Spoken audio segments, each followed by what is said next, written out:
Job, chapitre 33. Maintenant donc, Job, écoute mes discours, prête l'oreille à toutes mes paroles. Voici, j'ouvre la bouche, ma langue se remue dans mon palais. C'est avec droiture de cœur que je vais parler, c'est la vérité pure qu'exprimeront mes lèvres. L'Esprit de Dieu m'a créé, et le souffle du Tout-Puissant m'anime. Si tu le peux, réponds-moi, défends ta cause, tiens-toi prêt. Devant Dieu, je suis ton semblable. J'ai été comme toi formé de la boue. Ainsi mes terreurs ne te troubleront pas, et mon poids ne saurait t'accabler. Mais tu as dit à mes oreilles, et j'ai entendu le son de tes paroles. Je suis pur, je suis sans péché, je suis net, il n'y a point en moi d'iniquité.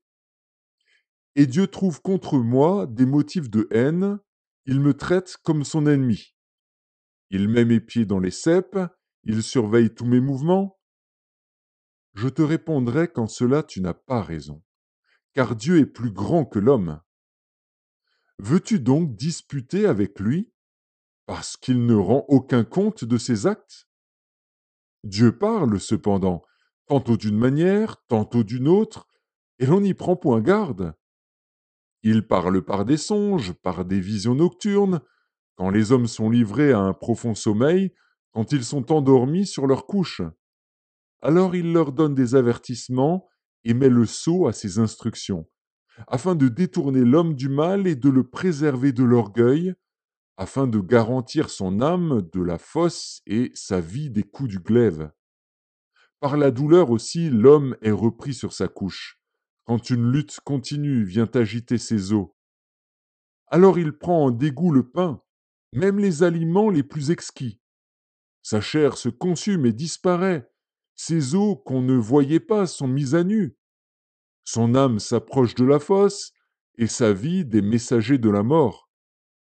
Mais s'il se trouve pour lui un ange intercesseur, un d'entre les 1000 qui annonce à l'homme la voie qu'il doit suivre, Dieu a compassion de lui et dit à l'ange, délivre-le, afin qu'il ne descende pas dans la fosse. J'ai trouvé une rançon. Et sa chair a plus de fraîcheur qu'au premier âge. Il revient au jour de sa jeunesse. Il adresse à Dieu sa prière, et Dieu lui est propice, lui laisse voir sa face avec joie, et lui rend son innocence. Il chante devant les hommes et dit, j'ai péché, j'ai violé la justice, et je n'ai pas été puni comme je le méritais. Dieu a délivré mon âme pour qu'elle n'entrât pas dans la fosse, et ma vie s'épanouit à la lumière. Voilà tout ce que Dieu fait, 2 fois, 3 fois, avec l'homme, pour ramener son âme de la fosse, pour l'éclairer de la lumière des vivants.